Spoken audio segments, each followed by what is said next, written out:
The morning arrived bright and clear in the affluent neighborhood, with sunlight pouring through towering glass windows, reflecting off immaculate marble surfaces and gilded frames.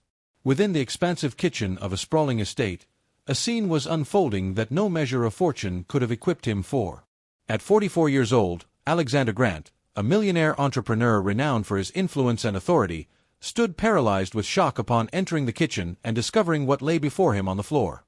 His young daughter, Sophie, barely 7 years of age, crouched beside the dog's feeding dish, grabbing fistfuls of dry kibble and pushing them into her mouth while tears carved paths down her ashen face.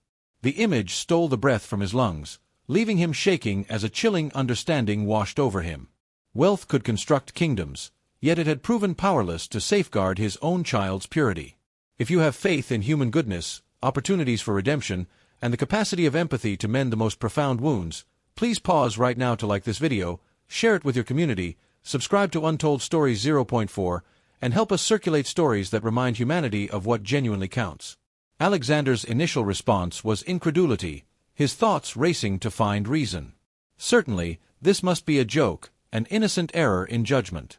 However, the unfiltered weeping of his daughter and the urgency in her tiny fingers revealed a reality he could no longer deny.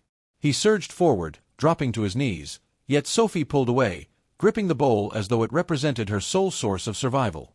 In that instant, he understood that something had gone terribly awry, not within her, but within himself. The commercial dynasty he had dedicated decades to constructing had obscured his vision to the hollowness expanding within his own residence. Alexander Grant had accumulated his wealth from nothing. Emerging from modest origins, he had made a promise to himself that his family would never endure the hardships he had suffered. His corporation stretched across multiple nations. His identity appeared in business publications, and he resided in an estate that most people could only fantasize about. Yet prosperity demanded its toll. Continuous executive conferences, midnight telephone conversations, and perpetual journeys had transformed him into someone unfamiliar to his daughter. He had convinced himself that everything was for her benefit, that eventually she would express gratitude for his sacrifices. Yet now, witnessing Sophie consume dog food driven by hunger and isolation, his heart fractured. The reality emerged in pieces as Alexander remained with her. Sophie's mother had died several years prior, leaving Alexander responsible for raising her without assistance. Rather than welcoming the responsibilities of fatherhood, he had immersed himself in professional obligations, encircling her with caretakers, educators, and expensive playthings. He believed he was providing her with all necessities. Nevertheless, children do not flourish amid marble surfaces or gilded possessions.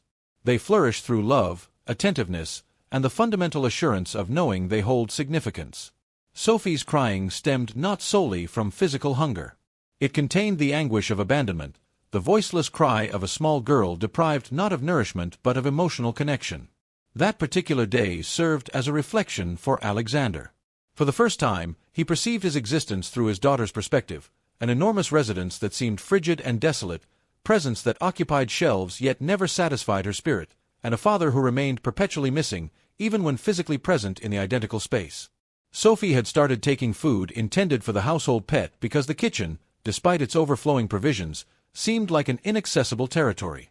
She had grown too frightened to make requests, too habituated to quietness, too familiar with being unnoticed in an environment brimming with sparkling diversions. Tormented by this awareness, Alexander postponed his appointments, powered down his telephone, and made a promise in that instant that would transform the trajectory of their existence. The commercial empire could be delayed. The conference rooms could function without his presence. However, Sophie could not survive without him. He wiped her face using his own hands, discarded the dog's bowl, and prepared her morning meal for the first time in her entire life. The execution was awkward. The eggs emerged somewhat charred, yet Sophie grinned despite her tears. That modest expression of joy ignited a passion within him more powerful than any business transaction he had ever completed. The subsequent days proved challenging. Initially, Sophie responded with resistance to his abrupt transformation. She had developed suspicion toward commitments and displays of care, and years of emotional abandonment could not be undone with pancakes and evening tales in a single night. Nevertheless, Alexander remained persistent, not through the rigid determination of a corporate executive, but through the modesty of a father finally gaining consciousness. He accompanied her to school, absorbed her narratives, remained with her during evenings rather than examining financial documents, and even acquired the skill of braiding her hair, struggling clumsily until she produced laughter. Gradually, the barriers surrounding Sophie's emotions began to fracture, and confidence re-emerged one fragment at a time. Alexander additionally examined his own character. Throughout many years, he had displayed his achievements like protective covering, concealing the remorse of his absence beneath the justification of obligation.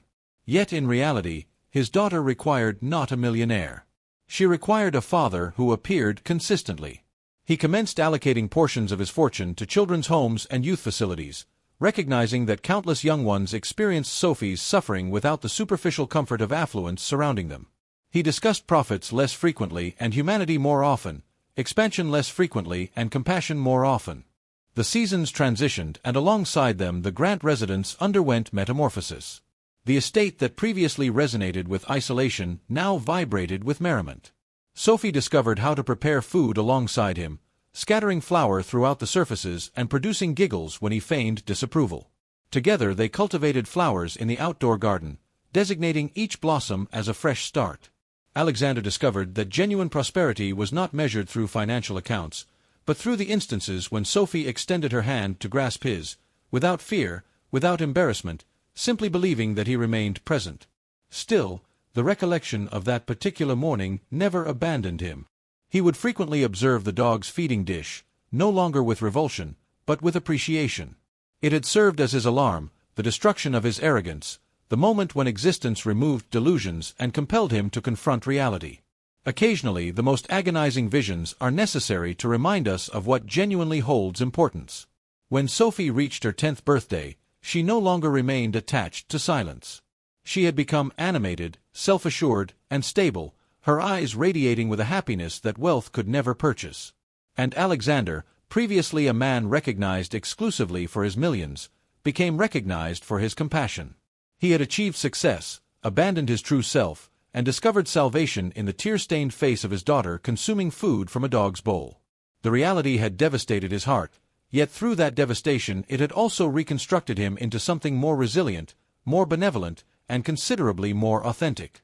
If this narrative resonated with your emotions, please demonstrate your appreciation by liking this video, subscribing to Untold Stories 0.4, and sharing it with your network so we can persist in circulating stories that remind us of affection, salvation, and the significance of family. And before we conclude, we would appreciate hearing from you.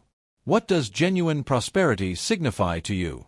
Please express your reflections in the comments section. Ultimately, Alexander's experience imparts a perpetual truth. Wealth may occupy residences, yet exclusively love can convert them into homes.